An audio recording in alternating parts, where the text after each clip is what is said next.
Rafael Helm. Vem, Rafa.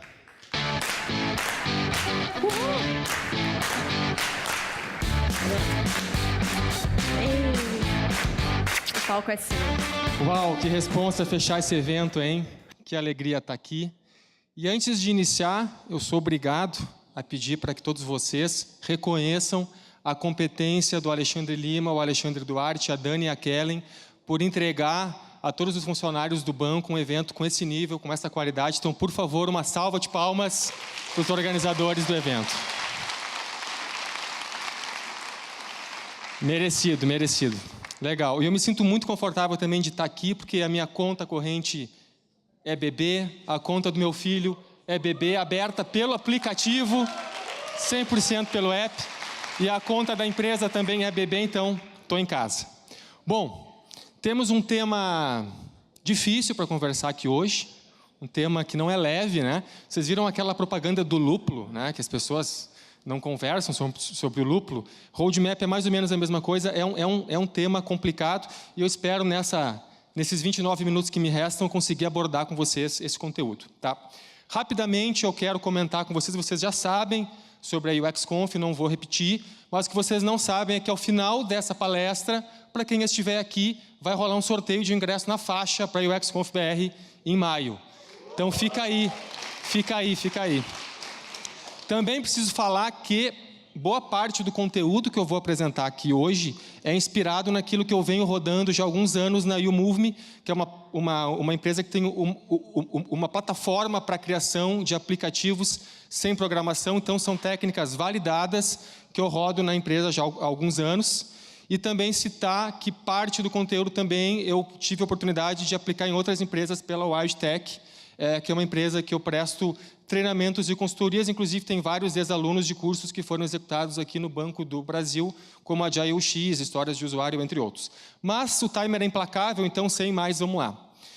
Como eu já falei, roadmap é um assunto delicado, a gente poderia montar um treinamento de 2 dias sobre o assunto, poderia escrever um livro sobre o assunto, e seria um livro bastante extenso, porque é um assunto complexo, é um assunto delicado. Para a gente montar um roadmap, a gente precisa de informações estratégicas que nem sempre chegam até o time. E, além de ser um assunto complexo e delicado, ele se conecta com outras vertentes, com outros assuntos que também são complexos e delicados, como a formação do time, especificação, a priorização e por aí vai. Então, eu pensei em montar para vocês um conteúdo que fosse objetivo para que na segunda-feira, quando vocês voltem para a empresa, vocês possam, de alguma forma, aplicar todas essas técnicas ou parte dessas técnicas que eu vou abordar aqui hoje.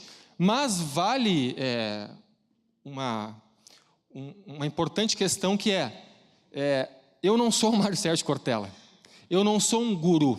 Então, nem tudo que eu vou falar aqui talvez se adeque para o projeto que você está atuando agora. Eu nem vou falar que se adequa para a empresa, porque a gente sabe que cada projeto, cada time, é como se fosse uma empresa diferente, a tecnologia é diferente, os membros são outros, então é um contexto completamente diferente. Então, se tem algo que eu vou falar aqui que não faz sentido para você, filtra, joga fora e segue com aquilo que faz sentido, tá bom? E eu quero começar pedindo para que vocês pensem rapidamente o que define um projeto bem-sucedido.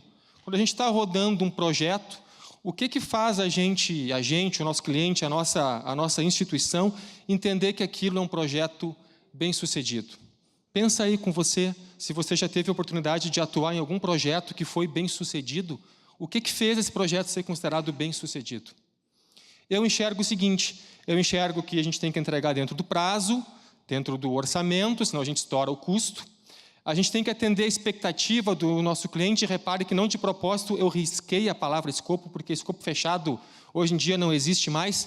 O meu projeto tem escopo fechado. Sabe quem vai ser o nosso próximo presidente, o nosso próximo governante? Se você não sabe, o escopo pode mudar, porque com certeza, de alguma forma, para um lado positivo ou negativo, a nossa economia vai mudar. nós temos que entregar com qualidade e com ritmo sustentável. E por que eu estou falando isso? Porque o primeiro segredo, entre aspas, que eu quero passar para a equipe do banco é importante demais nós estarmos com as expectativas alinhadas. Como é que eu vou montar um roadmap se não estou alinhado entre todos os stakeholders do nosso projeto? Qual é a expectativa daquele projeto? E quando eu falo de expectativa, eu estou falando na visão do usuário, na visão de quem usa aquele projeto. O que é sucesso? É ter uma interface legal, é não ter suporte, é ter uma performance boa, é resolver algum problema específico? Na visão da empresa, qual é o ROI que aquele projeto tem? Será que se eu simplesmente atender o usuário, eu atingi o sucesso? Ou a empresa tem um orçamento e parte desse orçamento está bancando esse nosso projeto? Então, eu tenho que entender também para a instituição, para a empresa, para o banco, o que me dá retorno. Ou seja, para entender a definição de sucesso do meu projeto, eu não posso olhar apenas para um pilar, eu preciso olhar para todos os pilares. Então, se você atua como Product Owner ou com algum cargo, algum papel onde você é responsável por definir o nosso roadmap do seu produto, você tem que conseguir responder essas perguntas aqui. Que dores ou problemas o seu projeto de hoje que você atua, ele resolve? Se você não sabe, que oportunidades de negócio ele quer abrir, ele vai abrir para a empresa, você não sabe, e os concorrentes têm alguma coisa a ver com isso? Esse projeto que você está hoje, ele quer bater o produto equivalente do seu concorrente, você não sabe? Se você não sabe, como é que você vai criar um roadmap? Você não vai. Ou seja, você até vai, mas algo que não tem nenhum valor.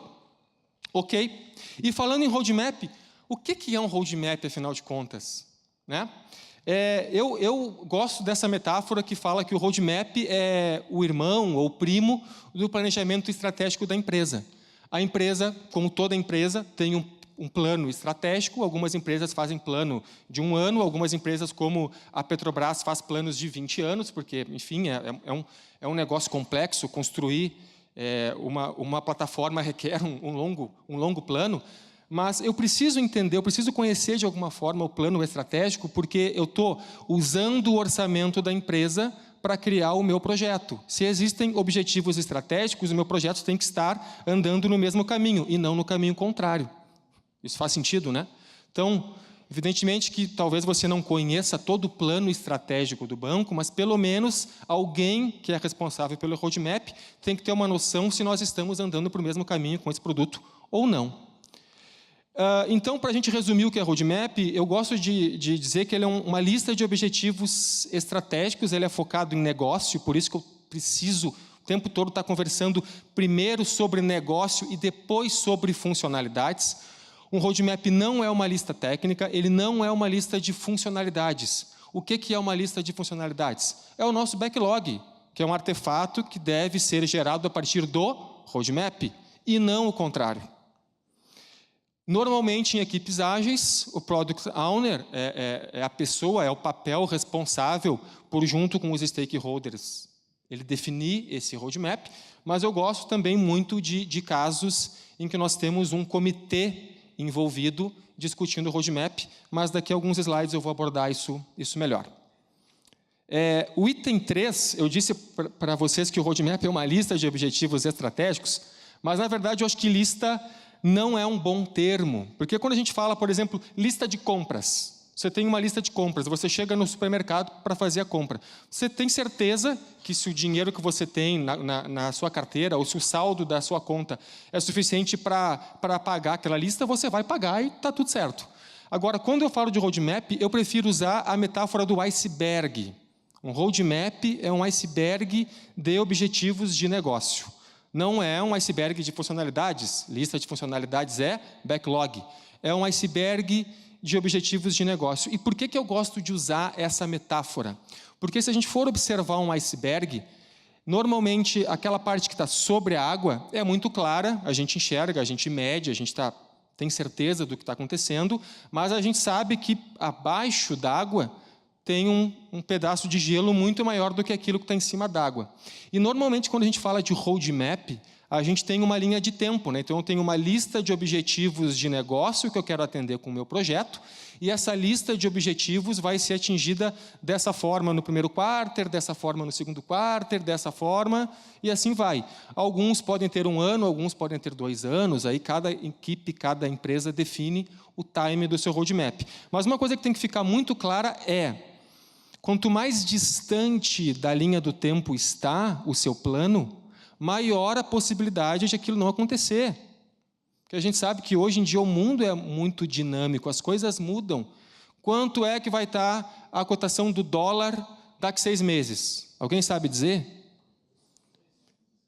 Então, se você atua num projeto de uma instituição bancária, dependendo do seu projeto, talvez a cotação do dólar daqui a 6 meses implique de alguma forma o seu projeto.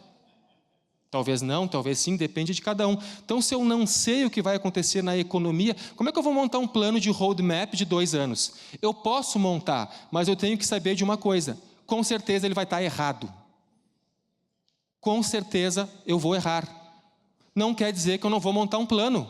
Imagina assim, vou passar um fim de semana em Santa Catarina, em Florianópolis, e aí eu monto com a minha esposa, com o meu filho, os lugares nesse fim de semana que eu vou conhecer. Super fácil esse plano, né? Vou ficar sexta, sábado e domingo, sábado de manhã eu vou na praia tal, vou almoçar ao meio-dia em tal lugar, à tarde eu vou conhecer tal praia, à noite eu vou ficar em casa, no domingo de manhã tal coisa, e assim vai, eu monto um plano super simples. Qual a chance de dar certo? Porque eu chego num lugar, eu gostei mais daquele lugar, então eu quero ficar lá mais tempo. Ou cheguei num lugar que eu achei que era bacana e não foi bacana, não quero ficar aqui, vou para um outro. Com entrega de features em produção é a mesma coisa. Eu achava que aquela funcionalidade para o meu cliente ia atender um objetivo estratégico do meu roadmap, alinhado com o planejamento estratégico da empresa. Isso é uma hipótese que eu tenho. No momento que eu entrego o software em produção, eu deixo de ter hipótese e passo a ter fato, e aí eu vou entender se realmente aquela funcionalidade atende o mercado ou não atende. Se o usuário disser que não entendeu, que está confuso, que está lento, que não tem nada a ver, que ele não quer usar aquilo, eu vou ter que voltar e rever. Eu não vou dizer, não, agora, olha só, está no meu roadmap, tu vai ter que usar, porque eu combinei com o meu diretor que eu ia atingir esse objetivo de negócio no final do primeiro quarto de 2019, check, concluída essa etapa e passo para a próxima. Não funciona assim. Quando eu estou definindo o plano, eu estou enxergando o caminho feliz, mas o mercado muda, o escopo muda, a expectativa muda. Talvez o plano estratégico do banco que vai ser feito no meio do ano que vem dê uma nova diretriz para o meu projeto, que é um projeto hoje que vai durar 2 anos. Aí eu digo, não posso mudar o meu projeto, porque eu defini um roadmap lá, e vocês deram aceite nesse roadmap, eu não posso mudar. Não é assim que funciona. Então, por isso que eu gosto de trabalhar com a metáfora do iceberg e não com a metáfora da lista. Joia? O item 4, o segredo 4, a dica 4 é monte um comitê. Assim como eu iniciei essa palestra dizendo que eu não sou o Mário Sérgio Cortella, eu não tenho as respostas para tudo na vida, porque com o Cortella é assim, né? Se o Cortella fala, para ser feliz você faz isso, você vai lá e faz, porque ele sabe do que ele está falando, certo? Então, como eu não acredito em gurus, ter alguma pessoa na equipe, o Product Owner, ou sei lá quem, que essa pessoa é responsável por definir o roadmap, eu não acho uma boa prática. Eu prefiro a prática do comitê. E quando eu falo de comitê, quanto mais heterogêneo for esse comitê, maior a chance de sucesso. Como assim heterogêneo, né? Tem que ter alguém que domine o negócio. Não pode ser só uma equipe técnica. Eu tenho uma equipe lá de designers que manjam muito bem sobre técnicas de discovery e validação. Eu tenho um arquiteto, aquele cara que manja tudo sobre a tecnologia, sabe se é viável ou não.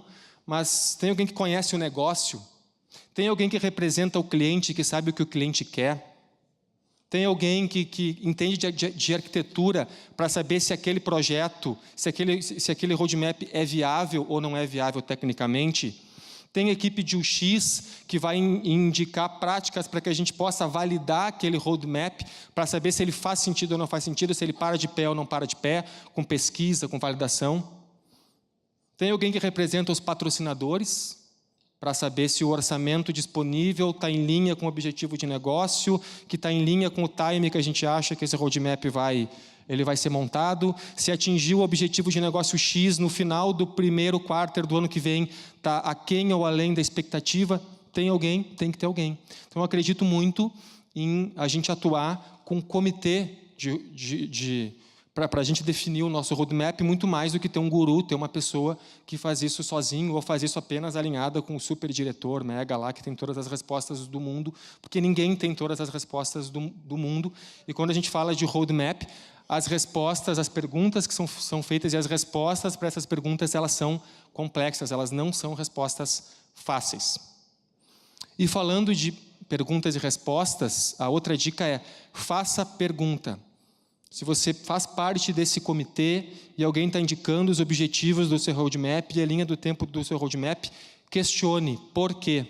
Aí você usa a técnica dos cinco porquês, ou enfim, a técnica que você achar melhor, mas você tem que questionar. E por que você tem que questionar? Porque você não deve atuar como um garçom. Se a gente sai daqui hoje, vai num barzinho, é atendido por um garçom ou por uma garçonete, pede lá um chopinho e uma porção de batata fritas, o que o garçom faz? Ele some por uns instantes e volta com a batata frita quentinha, crocante, o chopp gelado e está tudo certo. Quando eu estou definindo o roadmap de produto, não é assim, né? Se um garçom ele fosse executar um atendimento no modo PO, né, nesse modo responsável de fazer perguntas, ele ia chegar lá e ia dizer: fala, meu amigo, o que o senhor quer? Né? Aí eu ia dizer: eu quero um chopp e uma porção de batata fritas. Ele ia olhar para mim e ia dizer: então o senhor me responda uma coisa, o senhor veio de carro? O senhor é o motora? O senhor veio de Uber? Eu vim de carro e eu sou o motorista. O senhor sabia que misturar álcool e direção não é legal? Não é uma boa prática. Quem sabe a gente substitui aí o chopp, então, por uma cerveja sem álcool, tem os sucos aqui. Quem sabe a gente atinge esse objetivo de outras formas. Ah, ok, me dá um suco, então. Ah, legal, legal. E a batata frita? O senhor sabia que tem gordura trans? O senhor sabia que a batata frita não faz mal? Eu estou vendo uma barriguinha aí no senhor, vai aumentar essa barriguinha, né? Então, claro que a gente não pode ser meio indelicado, mas temos que fazer perguntas. Por que esse objetivo é importante? Por que eu tenho que atingir esse resultado no final do ano que vem? Claro que eu também não posso perguntar por perguntar, virar um mala, porque daí eu vou estar jogando contra, né? Aí o pessoal vai acabar me expulsando do comitê, porque eu sou um mala, e vai tomar essas decisões sem o meu consentimento, sem a minha participação. Mas eu gosto muito dessa metáfora, se eu estou atuando como um Product Owner ou se eu estou atuando simplesmente como um garçom. O item 6, e é um item que foi onde eu tive uma mudança de chave nesse processo de definir o roadmap, foi onde esse processo ficou mais fácil, é o processo de definir dimensões para esse roadmap. Quando eu olho um produto, esse produto tem várias dimensões, né? Tem a visão no lado do usuário, a visão no lado do patrocinador, a visão pelo lado do time que presta o atendimento, o helpdesk. Então, existem N dimensões. Quais são as dimensões do seu backlog? Compartilhando aqui um slide da YouMove, que fazia parte do roadmap do ano passado, para a gente, claro que isso aqui, para cada projeto vão aparecer itens distintos, mas ano passado na YouMove foram essas 5 dimensões que apareceram: gestão de equipes de campo, B2C, comunicação, autonomia e sustentação. Então, quando a gente fala de objetivos de negócio que viram funcionalidades, eles têm que, de alguma forma, se enquadrar numa dessas dimensões. Se alguém tem uma ideia super genial que não se enquadra em nenhuma dessas dimensões, isso é uma cereja do bolo, eu não preciso disso agora, isso não está alinhado com o objetivo que eu quero chegar. Só que se você vai usar o conceito de dimensões, uma coisa que você tem que ficar muito clara é: todo mundo no time tem que ter um entendimento sobre a definição daquela dimensão. Então, no roadmap do ano passado, cada dimensão tinha uma definição clara sobre o que era aquela dimensão, inclusive alguns exemplos de entregas de software para atender aquela dimensão, para que ninguém tivesse dúvidas sobre o que cada dimensão ela significa. Então, nós tínhamos lá a definição de o que é a dimensão B2C, comunicação, também tem os seus exemplos e a definição, autonomia, sustentação. Importante a gente nunca esquecer, né, que por mais que a empresa tenha objetivos de negócio, o nosso produto tem que ser sustentado, ele tem que ter uma infraestrutura que segure a onda, eu tenho que ter algoritmos que respondam num tempo adequado. Então, normalmente, independente do tipo de produto, não esqueça que parte do seu time vai ter que estar olhando para a sustentação, exceto se você tem uma equipe completamente à parte que cuida de sustentação. Então, como o ano passado na eMove eu estava atuando com essas dimensões no nosso roadmap, no segundo quarter, por exemplo, era assim que a gente dividiu algumas macrofuncionalidades dentro de cada dimensão. Então, eu consigo ter uma visão de qual era o objetivo do segundo quarter do ano passado por dimensão. Então, é uma forma muito fácil de você comunicar.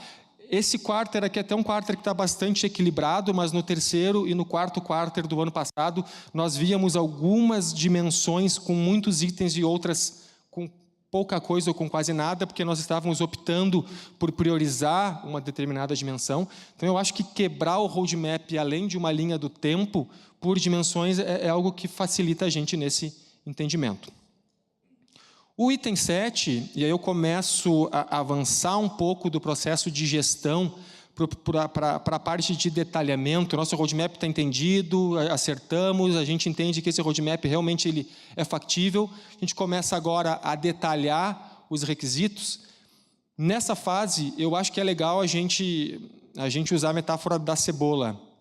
Por que a cebola? Porque a cebola tem N camadas. Então, quando a gente fala de uma funcionalidade, lembrando que tem o meu roadmap, objetivos estratégicos, e agora eu começo a identificar funcionalidades que vão atender esses benefícios, tudo parte de uma ideia ou um desejo. Então, alguém acha que se eu tiver o relatório de curva ABC, vai ser legal para atingir aquele objetivo. Bacana. Fale-me mais a respeito desse relatório. Quem é a persona que vai ser impactada, né? O pessoal que trabalha com o X sabe muito bem o conceito de persona, vocês sabem quem é a equipe de UX do banco, mas se vocês também pesquisarem no Google, vocês vão achar ótimos artigos. Então, você tem entendimento de quem é a persona que vai ser afetada por esse relatório? O que exatamente é esse relatório? E, principalmente, qual o objetivo de negócio do roadmap que está alinhado com o plano estratégico da empresa? Esse relatório vai ajudar a atender. Uma vez que eu sei disso e que faz sentido, eu avanço. E aí eu posso, talvez, criar um protótipo de baixa fidelidade. Ontem, o Thiago Esser, com muita propriedade, fez uma palestra só sobre protótipos. Então, eu posso fazer um sketch, ou um rabisco frame, ou um quadro branco, fazer um desenho, ou a foto, e mando por alguém por WhatsApp. Eu faço um protótipo e já começo a materializar como, efetivamente, aquela funcionalidade vai funcionar. Quando eu tenho, mesmo que numa baixa fidelidade, eu já consigo enxergar. A gente já começa a conversar olhando algo palpável. Se isso faz sentido, eu dou mais um passo e aí eu começo a pensar em quais são os comportamentos que aquela interface, que aquela funcionalidade vai ter. Quais são as regras de negócio ainda em alto nível. Como aquele vai se comportar, como aquele sketch vai se comportar. Se faz sentido, se continua quente, se a gente acha que realmente estamos andando para o lado certo, eu dou mais um passo e construo um protótipo de alta fidelidade. E aí sim eu já tenho uma visão do software muito mais próxima, né, do que eu vou entregar para o meu cliente. O Thiago também falou sobre isso ontem. E se a gente ainda acha que aquilo faz sentido, eu dou mais um passo e aí eu escrevo o caso de uso ou as histórias de usuário com os critérios de aceite definidos, detalhados, sem economia. Eu escrevo aquilo que realmente eu entendo que agrega valor àquela documentação que precisa chegar para o nosso time de desenvolvimento. Eu sou suspeito para falar sobre isso porque eu acredito muito na prática de histórias de usuário. Já pratiquei cursos presenciais aqui no banco, cursos online sobre o tema. Tem um e-book gratuito sobre a técnica, que está aqui o link no slide agora. E realmente é um e-book com conteúdo, não é aquele e-book com 5 slides que só quer pegar o seu e-mail. Ele realmente ele ensina e ele tem exemplos indicando como você pode escrever as histórias. Quem já baixou sabe do que eu estou falando. Então, vale a pena, em algum momento, a gente começar a especificar o nosso roadmap de uma forma profissional para que aquilo que eu vou entregar na ponta realmente tenha alguma relação com aquilo que eu especifiquei. E o oitavo item, o oitavo segredo, e não menos importante, é entregue cedo. Entregue cedo. Eu preciso entregar cedo. Por que eu preciso entregar cedo? Eu já falei nessa palestra. Enquanto eu não entrego software para o meu cliente usar, eu estou atuando em cima de uma hipótese. Eu não tenho certeza se aquilo faz sentido ou não faz sentido. Quando eu entrego o software para o usuário usar, aí vira de ser uma hipótese, passa a ser um fato, e eu verifico se eu atinjo aquele objetivo de negócio de forma total, de forma parcial, ou se é um completo fracasso. Então, quando eu falo de entregar cedo, o que a gente tem que lembrar? Uma funcionalidade, ela nunca está pronta. Nunca está pronta. Rafael, mas eu escrevi a história de usuário, tenho os critérios de aceitação. Quando todos os critérios de aceitação estão atendidos, a história de usuário está pronta. Ela não está pronta, ela está atendendo a especificação. Aí você entrega para o usuário usa, fala que não era bem isso que ele esperava, que não está muito legal, que ele ficou confuso como usar, então você vai ter que voltar, que refinar, que desenvolver, e você começa numa tentativa ali de entregar. Então, essa busca pela perfeição, ela pode ser infinita. Eu espero ser um perfeito pai para o meu filho.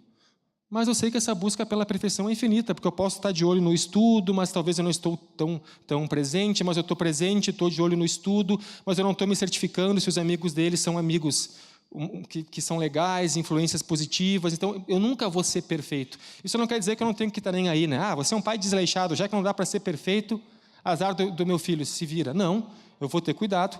Então, quando eu falo de roadmap de entrega, se eu ficar pela busca da perfeição, eu não entrego a funcionalidade nunca. E, normalmente, o roadmap é longo. E o roadmap não para, o tempo não para. Você tem que entregar. Então, entrega o mais rápido possível. Se o seu cliente te der um feedback que aquilo está bom, ao invés de buscar perfeição naquilo, começa a implementar e entrega para ele aquela outra funcionalidade que ele não tem. Por que você vai ficar aperfeiçoando uma funcionalidade enquanto existem outras que ele não tem? Não faz sentido isso, certo? Não faz nenhum sentido, mas a gente trabalha assim.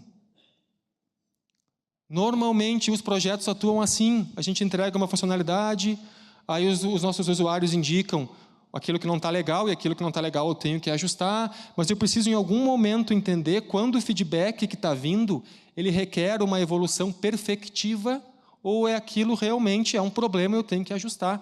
Se eu conseguir atravessar essa barreira e estou começando a entregar uma evolução perfectiva, fala, olha amiguinho, olha só, segura a onda aí, eu quero te entregar isso aqui que tu não tem, então eu vou dar uma pausa aqui agora, vou entregar isso aqui, e lá no final do ano, quando eu te entregar tudo que a gente combinou, aí a gente volta a revisar e aperfeiçoar aquilo que não ficou tão bom assim.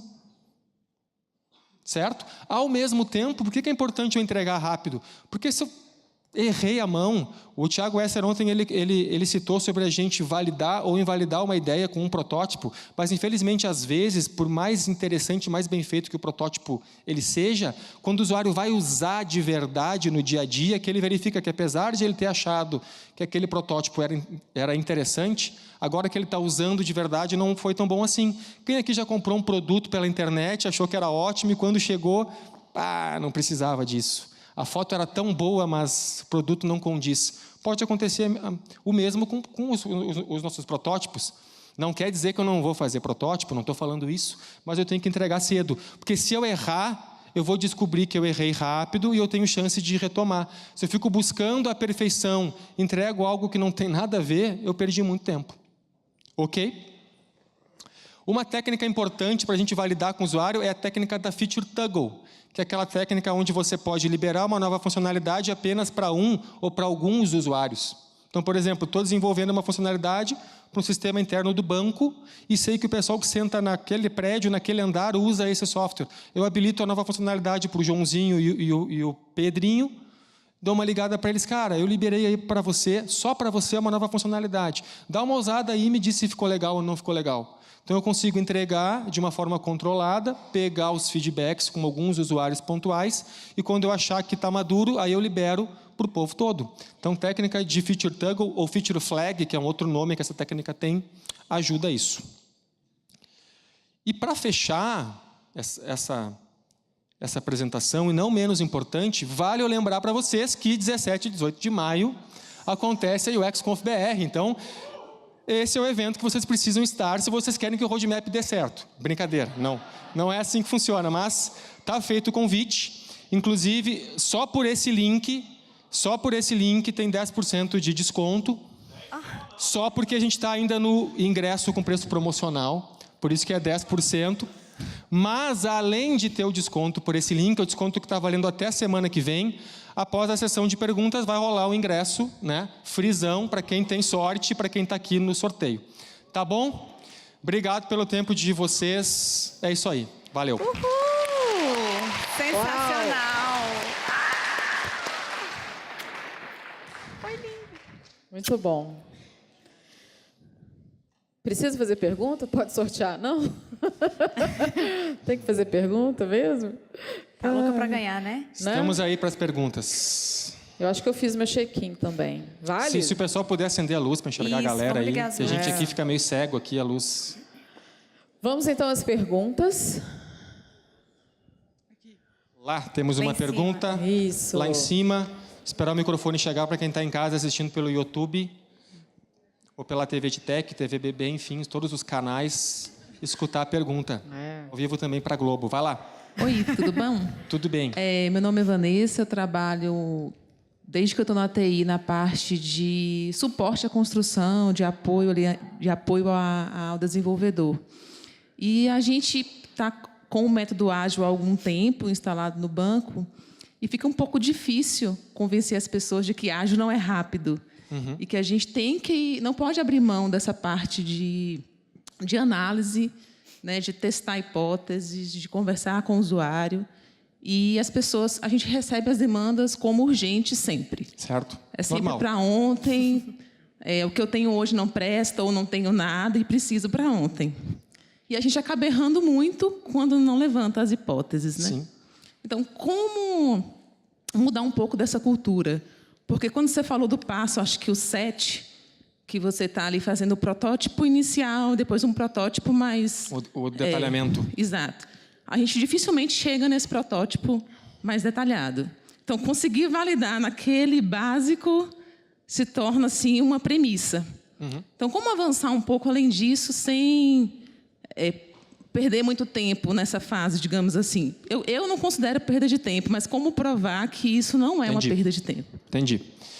Quando a gente fala de métodos ágeis, é métodos no plural, porque existem vários métodos, né? É muito difundido o Scrum, que eu acho que vocês utilizam, mas nós temos também o Kanban, o fluxo puxado, e nós temos talvez o método raiz, que é o Extreme Programming. Inclusive, eu sou coautor de um livro pela Casa do Código sobre Extreme Programming com outros autores, que é um método ágil mais focado em engenharia. E no XP, uma técnica ágil é histórias de usuário. Então, não só é importante especificar, como dentro desse guarda-chuva de agilidade existe uma técnica que fala explicitamente sobre especificação. E para quem acha que a gente não tem que ter muito tempo e tal, você pode fazer uma metáfora com uma cirurgia médica, né? Pô, então se não tem tempo, assim, se é urgente, eu não preciso de anestesia, eu não preciso usar um instrumento esterilizado, não preciso usar luva, porque é urgente, o paciente ele vai morrer, não usa luva, mete a mão no sangue. Não é assim que funciona, né?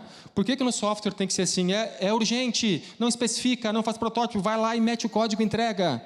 E qual é o prejuízo se no app que eu utilizo vocês entregarem um bug, que eu faço a transferência e debita mais da minha conta ou não debita? Cara, alguém aqui vai perder emprego, eu imagino. Então, essa metáfora de levar para a cirurgia médica, eu acho que te ajuda com essas pessoas que fazem essas perguntinhas assim meio cretinas, desculpa o termo, a entender um pouco melhor. Eu gosto muito de usar essas metáforas porque elas passam essa mensagem de uma forma clara. Te respondi? Beleza. Alguém mais? Mais alguma pergunta, gente? A galera tá louca pro rap. Tá todo mundo esperando o também. rap, todo mundo esperando os sorteios. Eu também tô louco pro Prêmios rap. Vamos finais. aproveitar. Ali. Grande Felipe. Fala, jovem. E aí, cara? Beleza? Esperando os ingressos. Ótimo. Cara, quando você acha que a gente tem que escrever as histórias de usuário e esse processo da escrita de histórias do usuário, ele tem que ser sucinto ou ele tem que ser analítico? A gente tem algumas discussões internas sobre isso. Legal. Tenho tempo para responder. A primeira pergunta, quando? Né? Se você atua com Scrum, você tem o PO, que especifica as histórias, escrevendo as histórias das sprints futuras, enquanto os devs e os testers estão trabalhando naquilo que está na sprint atual. Então, a distância, ela depende da sua capacidade, do seu time para escrever as histórias, para entregar para que o seu time possa planejar. Quando eu atuo, por exemplo, claro que isso depende de cada contexto e também o tamanho do time, a tecnologia, mas normalmente, quando eu atuo com sprints de 2 semanas, eu pretendo ter pelo menos 2 sprints de estoque. E para isso funcionar, eu combino com os envolvidos nesse processo uma agenda semanal recorrente para a gente validar as histórias que eu estou escrevendo. Porque o papel aceita tudo, né? Então eu preciso conversar com o nosso cliente para entender se é aquilo que ele está esperando, eu preciso conversar com alguém que entende de TI, de código, de arquitetura, os nossos DBAs, etc., para ver se aquilo é viável ou não. Sobre o quão profundo eu vou no detalhamento, o que a gente tem que entender é o seguinte: quanto mais próximo da linguagem de programação eu conseguir chegar, mais fácil vai ser para o time ler, compreender e estimar, certo? Então, se eu perguntar para ti, cara, quanto tempo tu leva num passo daqui até a entrada do portão? Tu vai dizer, cara, eu acho, não sei, cara, eu não sei muito bem onde fica, acho que leva 2 minutos. Agora, se eu te perguntar isso, eu te entregar um mapa indicando as distâncias do percurso, tu vai dizer, cara, pelo mapa eu levo 1 minuto. O que tem mais chance de estar certo? O que tu especificou bem ou o que tu especificou mal? Então, acho que a gente tem que enxergar esse tempo de detalhamento como investimento, né? E vocês aqui do banco, mais uma vez, podem usar a metáfora. Cara, não é legal eu ter uma poupança, eu investir para ter retorno? O que é legal? Eu atuar sempre no vermelho, com o saldo lá, com R$5 na conta, ou ter uma poupança? Então, mais uma vez, a metáfora pode ajudar a chegar nessa resposta. Tem um ali.